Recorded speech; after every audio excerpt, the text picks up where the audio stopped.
Kalau tidak kita bawa umat ini ke dalam masjid. Dari maghrib ke isya, jangan lagi ada TV, jangan lagi ada handphone. Tutup laptop, tutup shutdown komputer, masuk ke dalam masjid. Maghrib ke isya. Kita tiru pengajian, jadwal pengajian di Malaysia. Saya kalau ke Malaysia dulu sebelum Covid, setahun 2 kali. Itu pengajiannya di Malaysia itu ngaji tak lama-lama, pendek aja. Dari maghrib ke isya 45 menit. Habis itu sholat isya. Selesai sholat isya, yang mau pulang silakan pulang, yang mau bertahan di masjid soal jawab. Ditulis di depan mereka pakai mejanya tinggi, lalu ada tulisan bawah. Anda bertanya, Ustadz menjawab. Number WhatsApp number. Tulis. Jadi langsung dia tanya. Tak banyak-banyak. Pengajian pendek aja kan. Yang lama makannya banyak. Setiap masjid ada dapurnya, dapur umum. Jadi masjid tidak membeli nasi. Jadi masjid tidak membeli nasi dari orang yang memasak nasi tak ke masjid. Masjid dimasak oleh orang masjid. Nasi dimasak oleh orang masjid. Ketika memasak dia berwudu, ketika memasak dia bersolawat, ketika masak kencingnya berbasuh, sehingga orang yang memakan itu ada rahmat dan barokahnya. Masjid ini ada dapurnya, buat pendapurnya. Jika kita, oh kalau begitu apalah guna nanti catering Pak Ustaz? Bagus. Kalau membeli catering kepada jamaah, sehingga duitnya itu berputar di antara jamaah. Kalau duit dia banyak, dia akan bersedekah. Kalau duit dia banyak, dia akan belikan karpet masjid. Belikanlah uang kita kepada jamaah yang kira-kira kalau duit jamaah itu banyak akan balik juga ke masjid. Setuju? Itu yang membuat orang marah kepada Abdul Somad ini. Abdul Somad cerita tentang duit, Abdul Somad cerita tentang politik, karena memang di mana-mana ceramah saya itu isinya 3. Perbaiki pendidikan, pengajian di masjid berkualitas, perbaiki ekonomi, belanja kepada jamaah supaya duitnya berputar antara jamaah. Tahu ada jamaah yang punya penyewaan mobil, sewa mobil dia. Tahu antara jamaah ada yang punya laundry, pakai laundry dia. Tahu di antara jamaah ada yang jual buah, beli buah dia. Tahu jamaah ada yang jual tanah, kabarnya kau jual tanah. Iya. Tanah siapa yang kau jual? Entah, aku tak tahu tanah siapa. Bapak dia dimuliakan Allah Subhanahu wa taala. Masjid menjadi sentral tempat berkumpul. Ada orang yang sangat kaya, bingung mau kemana aku campakkan duitku ini Pak Ustaz. Bingung aku Pak Ustaz. Ada pula satu lagi jamaah yang sangat susah, tak tahu dia kemana mau mengadukan kesusahannya. Yang menawarkan duit pinjaman cuman rentenir, lintah darat. Semua yang di laut-laut ini kalau sudah naik ke darat jahat semuanya. Contohnya lintah darat dan buaya darat. Maka datanglah jamaah masjid. Masjid mempertemukan antara pejabat dengan rakyat. Masjid mempertemukan antara orang kaya dengan orang yang susah. Bertemunya di mana? Di dalam masjid. Itu siapa tuh? Kawan ayah. Ayah jumpanya di mana dulu? Di Masjid Nurul Huda, Perumnas Geria Sagulung Permai Blok E nomor 1A Sagulung Batam. Udah kusebutkan alamatnya lengkap, tak juga datang tak. Di mana jumpanya? Di masjid. Di mana disolatkan jenazahnya? Di masjid. Di mana dia mengadukan kesusahannya? Di masjid. Diangkatnya tangannya, Allahu Akbar, ditempelkannya keningnya ke lantai, lalu diucapkannya Subhana Rabbiyal A'la wa bihamdi. Kalau duitnya banyak, di mana diletakkannya duitnya yang banyak itu? Di masjid. Sampai ke masjid tengok, apa lagi yang kurang? Ini nampaknya udah tercabut-cabut kubah ini. Berapa? Banyak. Ini nampaknya berapa? Ini nampaknya kepuasannya tak hidup. Kenapa? Itu. Jangan ketika duit banyak ke mall, pas duit tak ada ke masjid. Orang yang model begini, jenazahnya jangan disolatkan, bawa ke jembatan Barelang. Bapak Ibu yang dimuliakan Allah Subhanahu wa taala. Insyaallah tak ada. Itu maka saya katakan begitu. Insyaallah semua jamaah masjid ini baik-baik semuanya insyaallah. Amin. Jam berapa waktu sholat maghrib di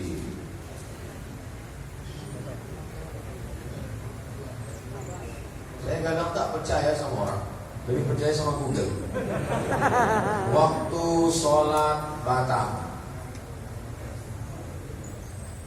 waktu sholat Batam maghrib jam 6.14. Sekarang jam 6 matahari terbit. Pas matahari terbit tak boleh sholat karena waktu tanduk setan. Waktu terbit matahari itu bulat, datang setan bertanduk. Kata setan. Matahari itu bulat gini. Waktu matahari bulat, datang setan menghampiri matahari dengan tanduknya. Jadi kalau ada nanti jumpa, mana tahu calon menantu apa? Apa kabar Pak? Sehat setan. Matahari bulat, habis itu keluar tanduknya. Berapa lama? Setinggi tombak. Setelah diukur menurut ilmu astronomi, setinggi tombak itu 12 menit. Jadi jam 6 lewat 14, genapkanlah 15, sebetulnya 12, tapi karena kita sudah lama berkawan 15 saja lah. Jam 6.15 barulah boleh sholat sunat isyraq. Usolli sunnatal isyraq raka'ataini lillahi ta'ala. Jadi pengajian subuh itu kapan stopnya? Pengajian maghrib, dari maghrib ke isya 45 menit. Senin malam Selasa akidah, wujud, tidak, baqa, mukhalafatul awadis, qiyamu binafsihi, wahdaniyah, qudrat, iradat, ilmun, hayat, sama, basar, kalam, tentang Allah, tentang malaikat, tentang azab kubur, tentang akhirat, tentang hisab, tentang Quran. Malam Selasa tafsir surat Yasin. Kenapa tafsir surat Yasin? Karena mau pindah rumah baca Yasin, mau nikah baca Yasin, tahlilan baca Yasin, menguncir hantu jembalan tanah Yasin. Tapi arti Yasin pun tak tahu. Yasin, apa arti Yasin? Lakiku. Nama laki dia Muhammad Yasin.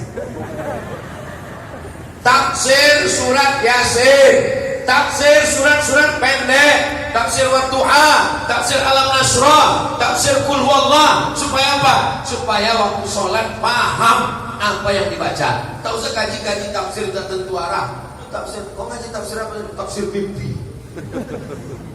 Mimpi aja sekarang orang banyak takut. Mimpi aja dilaporkan ke polisi. 3. Hadis-hadis pendek, hadis arba'in. Itulah yang kita kaji. Streaming itu namanya pengajian matan arba'in. Imam Nawawi namanya. Akidah udah, tafsir udah, hadis sudah. Apalagi fikih, belajar tentang halal, haram, makruh, mubah, syarat, rukun, wajib, sunat wakad. Nanti sekali-sekali 6 bulan sekali baru datang Abdul Somad tabligh akbar, pengajian umum. Tapi mesti ada pengajian khusus. Jangan anggap pengajian umum ini dianggap ilmu. Belum, ini bukan ilmu. Ini hanya membangkitkan semangat. Pengajian khusus mesti ada. Undang imam tadi ke rumah. Pak Imam, ada yang mau bicarakan 4 mata ini Pak Imam. Kata Pak Imam, jangan 4-3 pun bisa. Apa mau kau kan? Apa bilang aku malu Pak Imam. Apa malu Bapak? Anakku yang SD itu sudah hafal 1 juz. 1 juz itu dia. Terus apa masalahnya? Setiap dia pulang sekolah, dia mau ulangkan hafalannya. Terus aku belum bisa iqra. Jadi selama ini gimana Pak? Selama ini aku pulang ganggu aja. Jadi aku mau belajar baca Quran sama Pak Imam. Tapi syaratnya kita berdua aja Pak Ustaz. Istriku sama anakku jangan tahu. Oke, belajar tafsir sama Pak Imam. Dari mulai Iqra 1, Iqra 2. Nanti kalau anaknya nanya, Papa udah berapa? Papa udah 4. 4 juz Pak, jangan kau tanya. Maksudnya Iqra 4. Belajar baca Quran. Tidak ada batasan ilmu dalam Islam. Tidak ada S1 22, S2 25, S3 27. Itu aturan barat. Dalam Islam menuntut ilmu minal mahdi ilal lahdi. Sampai liang lahat, sampai orang mau mati di liang lahat pun ditalqinkan la ilaha illallah.